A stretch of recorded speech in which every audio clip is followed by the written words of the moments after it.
لو عايزة تعملي أكلة ما توقفكيش كتير في المطبخ في الحر ده، أو تعمليها برضو تكوني لسه مبتدئة، تعالي نعمل فطير المشلتت مع بعض ويكون بحجم صغير. أول حاجة جبت البولة وهحط فيها كيلو دقيق. تقدري تعملي نص كيلو دقيق انت برضو لو انت لسه بادئة برضو وخايفة من التجربة. هحط عليهم رشة ملح ورشة سكر. الملح يا دوب ربع معلقة صغيرة بس، علشان ساعات الزبدة بتبقى جاية مالحة فهيجي الفطير معاكي حادق، فخدي بالك. بعد كده هجيب مية عادية خالص.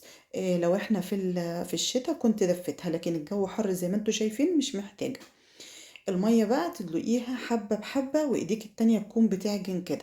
تحطيش المية كلها مرة واحدة معاكي، وتضطري ان انت ترجعي تزودي دقيق معاكي تاني يعني كتير، ويبقى كتير عليكي بما انك لسه اول مرة تجربي. بعد ما عجنت والعجينة سابت من ايدي بالشكل ده كده وبقت بالشكل ده يعني جميلة كده ومتجانسة مع بعضها، هسيبها ترتاح بقى. هغطيها كده بفوطة وهسيبها مع نفسها برضو في الجو ده. ما قعدتش 5 دقايق. بعد كده هعمل ايه بقى؟ هجيب الصينية اللي انا هعمل عليها الكور بتاعت الفطير. هدهنها دهنة زيت علشان ما يلزقش معاكي في الصينية. الكيلو دوت هيعمل 3 صواني من اللي هي الصواني بتاع البيتزا الوسط. هيجي معاكم مظبوطة. هتكوري الكيلو 9 كور، بحيث ان الصينية تاخد معاكي 3 كور. التكويرة كده تبقى مثلا قد البرتقانة المتوسطة. انا بعد ما عملتها كده حسيت انها صغيرة، رجعت زودت على كل قطعة، كل دايرة كده كل كورة زودت حتة عجين تاني عشان كله يبقى متساوي مع بعضه. هعملهم زي ما بقولكوا التلاتة هيبقوا في صينية. يعني الكيلو كده جه 9 كور بالظبط. زي ما بقولك بقى زيت كده وعشان ما يلزقش في قلب بعضه.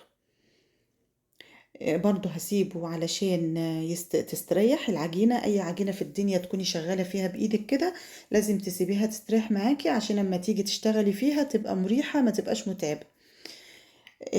كورتهم 9 زي ما قلت لكم همت، وهغطيهم برضو واسيبهم. برضو ما سبتهمش تقريبا 5 6 دقايق، ما صبرتش عليهم يعني. اهو. بعد ما حسيت ان هم طراي خالص كده هشتغل فيهم. هتعملي ايه بقى؟ هتجيبي زبدة اللي هي الزبدة الصفراء، وسخنيها على النار بحيث ان هي تبقى ايديكي مستحملاها.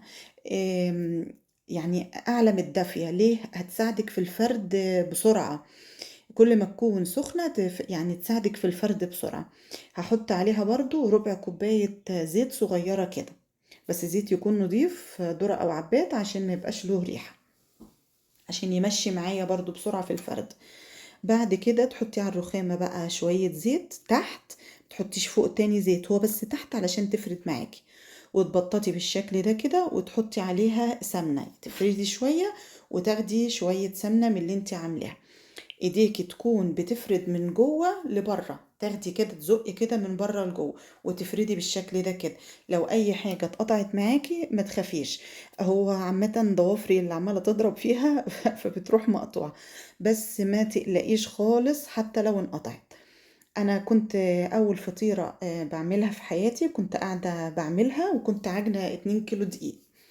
فما كنتش عارفة أعمل قد إيه بس بما إن أنا كنت واحدة جديدة في العمايل، المفروض إن أنا ما كنتش عملت 2 كيلو دقيق. بس أنا عملت كده وخلاص لأني ما كنتش عارفة. جيت من أول فطيرة عمالة أعجن فيها وأحطها في الصينية، أحس إنها تخينة على الصاج، أقطع منها حتة وأرجع أبططها تاني ألاقيها رفيعة، أرجع أزودها وأرجع أهدها وأرجع أبططها. بهدلتها آخر بهدلة.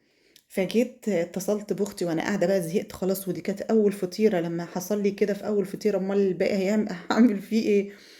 جيت بحكي لها قالت لي دي هتطلع احسن فطيره. طبعا بما انها اختي وكده فانا قلت ايه ده، يعني بتكبر بخاطري ماشي. بس والله العظيم ان فعلا احسن فطيره هي طلعت اللي انا بهدلتها دي. اتورقت ورق كتير، يعني بقت احلى بكتير لاني اشتغلت فيها كتير وهديتها وبنيتها. كتير أوي. بس برضه حتى لو هي ما كانتش طلعت حلوة، كفاية إنها برضه شجّعتني وقالت لي إنها تطلع حلوة، فنِفسي اتفتحت إن أنا أكمّل الباقي، لإن أنا لسه عاملة 2 كيلو. وكمّلت وكانت جميلة. يعني عايزة أقول لكم قرّبوا من الناس اللي تفتح النِفس، ما مش الناس اللي تحبط وتقول لِك إيه اللي أنتِ بتعمليه ده، ده أنتِ بوّظتيها، ده أنتِ قطّعتيها، فتسِد نِفسِك إن أنتِ ما تكمّليش، ده في أي مجال مش في الطبيخ بس يعني. المهم هنا بقى إيه، فردت ال3 مع بعض، يعني كل واحدة لوحدها واركنها، وارجع أفرد التانية واركنها، وكل واحدة أفردها أحط أختها فيها، أحط أختها فيها. فاهمين؟ أكيد أنتم اتفرجتوا على اللي أنا باعمله أهو. يعني دي كده 3 هات في قلب بعض، كل واحدة كنت أعجنها يعني أهو أنا هاعمل أهو قدامكم أهي، بافردها كده وأروح حاطة أختها في قلبها وتانياها عليها، وكل طبقة تحطي برضه زبدة. عملت 2 وادي واحدة أهيّة الأخيرة، وأهم حاجة النُص ما يكونش مقطوع علشان الشكل النهائي يعني.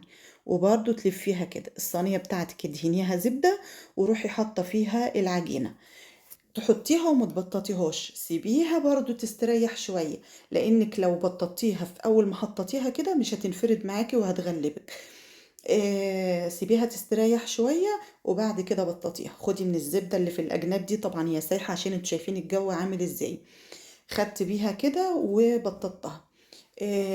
كنت مولعة الفرن يسخن علشان أدخّلهم، ده حطيتهم ال3 مع بعض، لإن زي ما أنتم شايفين الصواني صغيّرة، تكوني قايدة من فوق ومن تحت، ودرجة الحرارة تكون 200. تاخدي بالِك علشان يعني ما تحمرش أوي من تحت، تعملي لها اختبار كده إن حسيتِ إن هي يعني أحمرِّت عشان ما تشيطش منِّك، طلّعيها فوق الشبكة، يا إمّا توطّي درجة الحرارة بتاعتِك. وتقدروا على فكرة تسوّوها كمان على وش البوتاجاز فوق في جريل أو في طاسة. شايفين شكلها من فوق ومن تحت عامل إزاي؟ طيب هي بتبقى طالعة ناشفة من برّه كده، عايزة تسيبيها كده وتحبيها مقرمشة، سيبيها مكشوفة. بتحبيها طرية زيي، رُشّي عليها رشة مَيّة صغيّرة، وممكن برضه ما ترشّيش مَيّة، المهم إن أنتِ تغطّيها أو ترصيهم فوق بعض وتغطيهم، هيطروا معاكِ وهيبقوا بالشكل ده كده. والله ما خدوا حاجة أبدًا ولا وقّفوني كتير في الجو ده. يالّا بألف هنا.